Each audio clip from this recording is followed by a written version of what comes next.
A paz do Senhor, meus amados irmãos, tudo bem com vocês? Aqui quem vos fala é o evangelista Adriano e estou aqui para comentar mais uma lição das lições bíblicas da Betel Dominical desse primeiro trimestre de 2022, onde estamos estudando aí o livro de Ezequiel, um profeta com a mensagem de juízo, arrependimento, restauração e manifestação da glória de Deus. A lição da vez é a lição de número 6, que trata aí a respeito das parábolas do livro de Ezequiel, que será dada aí no próximo domingo, 6 de fevereiro. O texto áureo está em Ezequiel 16:62, que diz: porque eu estabelecerei o meu concerto contigo e saberás que eu sou o Senhor. A verdade aplicada diz que os discípulos de Cristo foi para frutificar, ser fiel em todo o tempo e submeter-se ao plano de Deus. E os objetivos da lição é explicar a parábola da videira inútil, mostrar Jerusalém como a esposa infiel da parábola e destacar a alegoria das parábolas das duas águias. Os textos de referência se encontram em Ezequiel 15, 2 e 3 e Ezequiel 16, 15 e 60. Bem, nós vamos aprender que Ezequiel é um dos profetas que mais fez uso das parábolas e alegorias.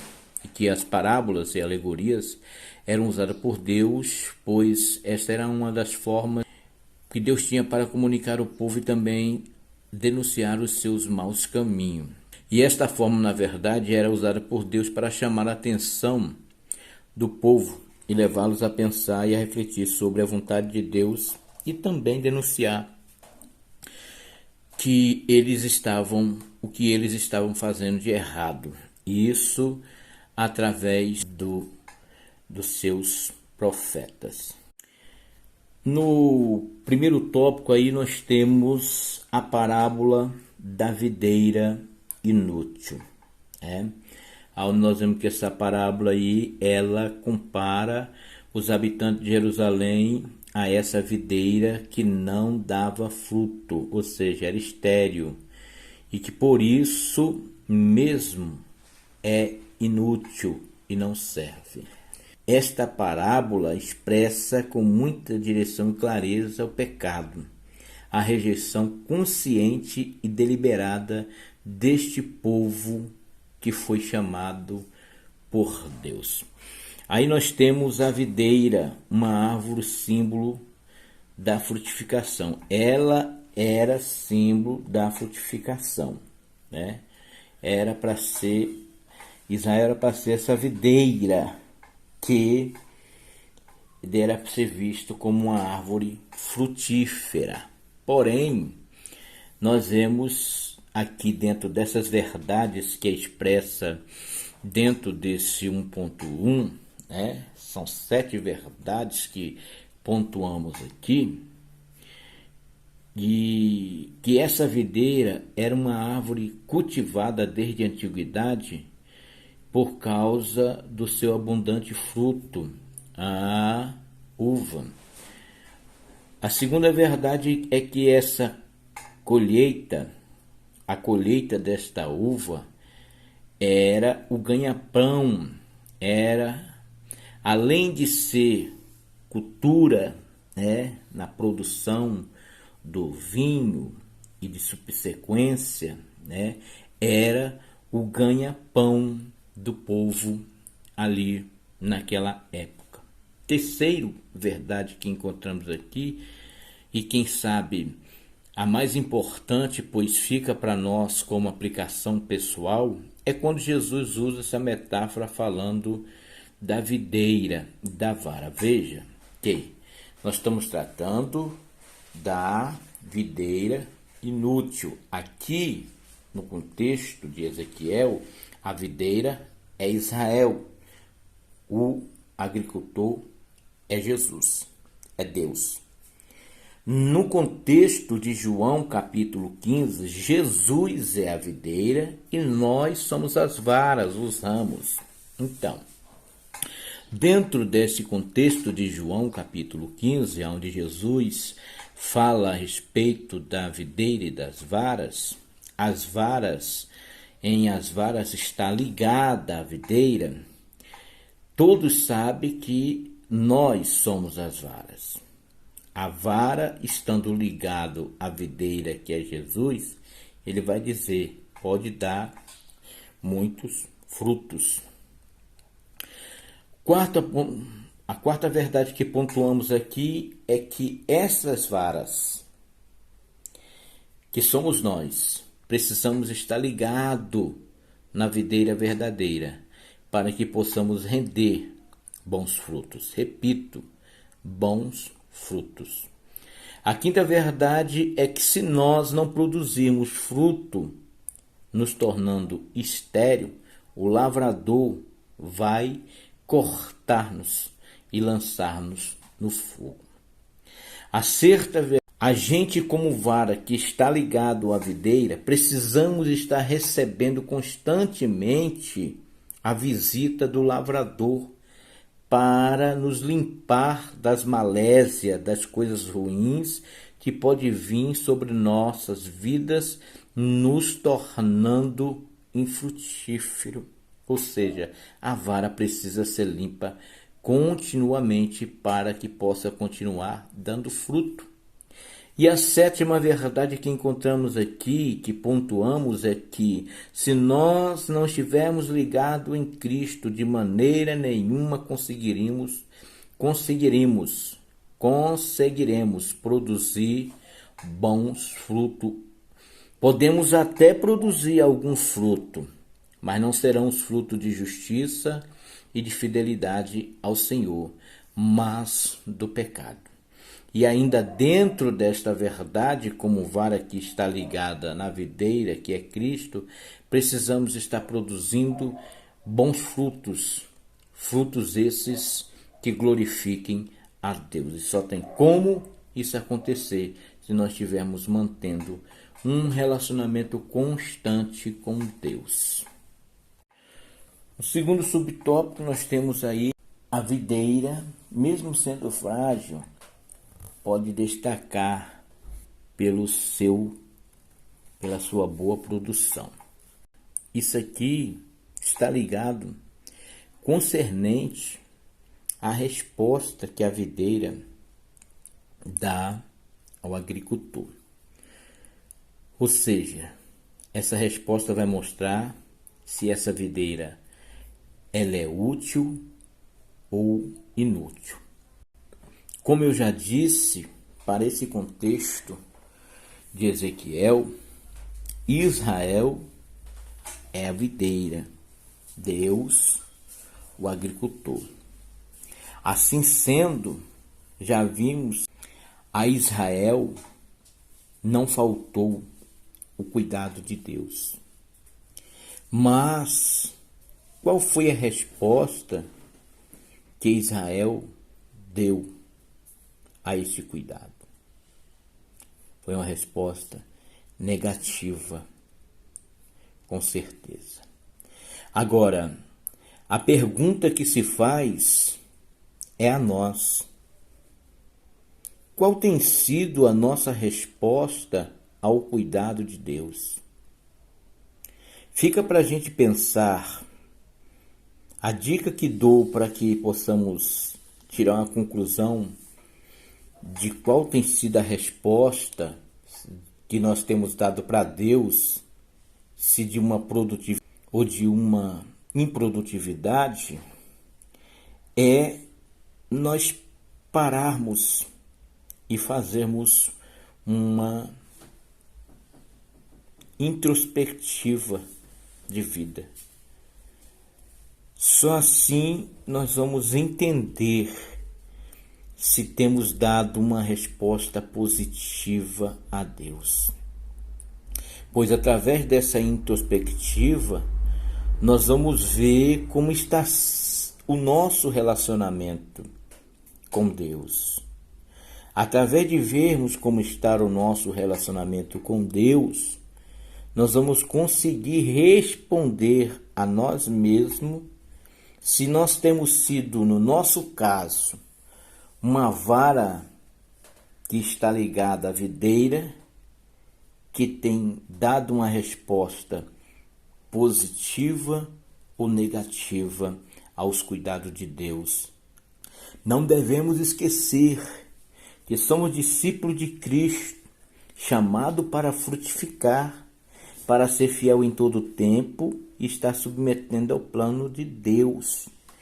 Pois nós, como cristãos, fomos chamados, repito, para frutificar e sermos fiéis a Deus. Pois, como vai dizer o 1.3, o que mais pode ser feito? Segundo Isaías 5:4, tudo o que poderia ser feito do agricultor para que essa vinha viesse produzir o mais excelente fruto foi feito. Tudo o que Deus poderia ter feito para que Israel não procedesse, não se desviasse e não percorresse os caminhos das demais nações, foi feito. Por isso, não existia justificativa que os livrasse de sofrer o juízo de Deus, as consequências de seus erros. Assim também, como não haverá justificativa para nenhum daqueles que se dizem ser servo de Deus e se desviam de Deus, dos caminhos de Deus, da proposta de Cristo, para andar nos costumes das demais nações. Hoje nós temos o Espírito Santo, temos a palavra de Deus, que todos os dias, como trombeta de Deus, nos alerta. Ou seja, tudo que Deus pode fazer para que não percamos o nosso relacionamento com Deus, Deus tem feito. Mas qual tem sido a resposta que temos dado às ações de Deus em nosso favor? O segundo tópico trata aí da parábola da esposa infiel. Israel, Jerusalém, é essa esposa infiel da parábola.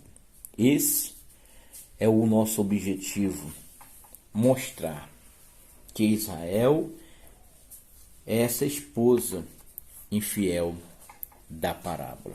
Então, veja bem, esta parábola mostra que assim como uma esposa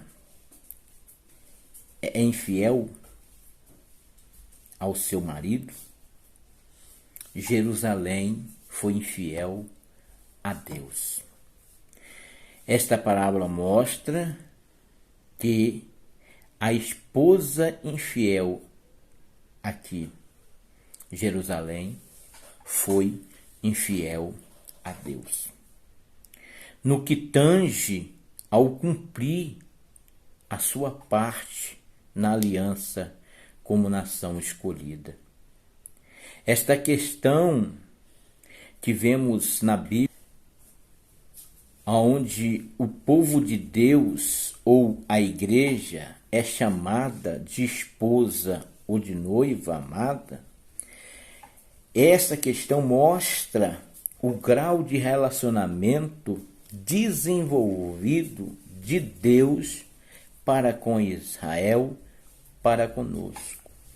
E nesse relacionamento não pode haver obrigatoriedade e nem formalismo, mas tudo tem que ser desenvolvido na base do amor. Se somos fiéis no cumprir da aliança que envolve esse relacionamento, fazemos isso por amor, pois Deus nos amou primeiro. E aí nós vamos ver que a infidelidade traz consequências desastrosas. Aqui temos as consequências de uma infidelidade que, no caso de Israel, foi a separação de Deus.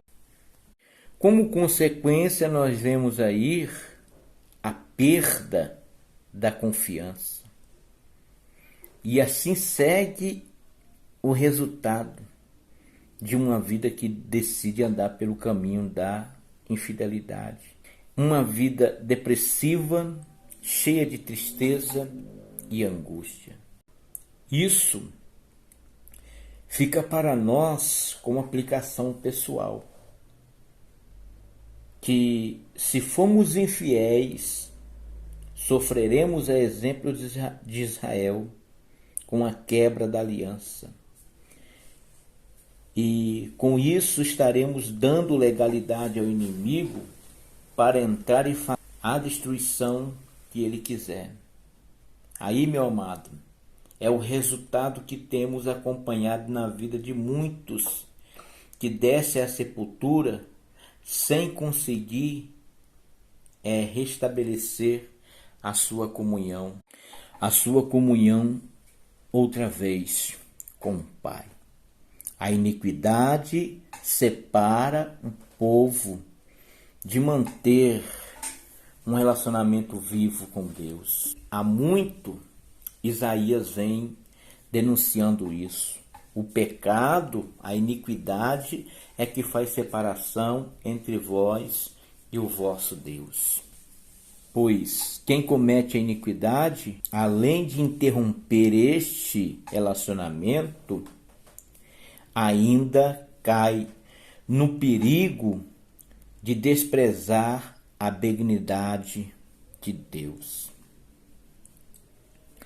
Deus cuidou quando estava abandonado, deu atenção quando ninguém olhava, abraçou quando estava desprezada, protegeu quando estava indefesa e agora, como gratidão, Israel devolve a Deus o desprezo. Por tudo isso praticado, infidelidade através da iniquidade. Esta ação do povo de Israel, no tempo dos quais estamos aqui estudando, é um alerta para nós não incorrermos pelo mesmo caminho, desprezando todo o amor com que Deus tem nos amado, dando a sua benignidade para conosco, sendo que somos imerecedores, pois Ele decidiu por livre e espontânea vontade nos favorecer, nos dando o seu dom gratuito, sendo a gente imerecedor. Ou seja, nós não somos merecedores de nada, mas tudo é pelo favor imerecido de Deus a nós. Não há mérito nenhum em nós, mas tudo é pela sua graça, o seu favor imerecido. A graça de Deus revelada na aliança eterna, como nós vamos ver aí no 2.3. Deus é tão misericordioso que mesmo Israel, estando nestas condições, ele revela a sua graça a eles, dizendo: eu estabelecerei um concerto convosco, um concerto eterno, e me reconciliarei com vocês. Isto vinha sendo profetizado há muito, não só por Ezequiel, mas pelos seus contemporâneos Isaías e Jeremias. Isso nos lembra do que Paulo falou, que Deus nos reconciliou com Ele através desta aliança que foi consumada através da entrega de Cristo no sacrifício no Calvário, 2 Coríntios 5, 18 e 19. E como disse Paulo, tudo isso provém de Deus e não de nós. Ou seja, Deus sendo atingido, prejudicado, é quem toma a iniciativa e nos reconcilia com Ele, pelo o novo e vivo caminho que é Cristo. Por último, nós temos aí no terceiro tópico, a parábola das águias. Aqui vamos destacar essa alegoria dessa parábola das duas águias. Esta parábola ela está situada no capítulo 17 de Ezequiel, versículo de 1 a 24, que trata do julgamento sobre Judá e faz parte da segunda série de visões que este oráculo é datado mais precisamente perto ali entre 592 e 590 a.C., no exílio de Joaquim, o 18º rei de Judá, que reinou cerca de 11 anos em Judá e foi 11 anos de desastroso reinado. Mas o seu pior ato foi o de ter queimado a palavra de Deus no fogo. Jeremias 36 e o 23. Agora, tratando aqui, Ezequiel fala de uma Israel insubordinada, que vai receber a disciplina de Deus por meio das águias. Da águia que Deus vai levantar. A primeira águia aqui trata-se do rei babilônico, aonde Deus avisou que o reino do sul sofreria as consequências da sua infidelidade. Mas eles preferiam, como o reino do norte, dar ouvido à voz dos profetas mentirosos. E com certeza a conta chegou, assim como havia sido proferido pelos profetas, aconteceu. O segunda águia aí aponta para o rei do Egito. Aqui nós vemos que Zedequias, ao invés de confiar em Deus, passou a confiar em Faraó, que nada ia poder fazer em seu favor e no determinado tempo iria os abandonar, deixando na mão, como aconteceu. E assim como foi dito, o rei do Egito não deu suporte, não ajudou a Zedequias na sua rebelião contra o rei babilônico.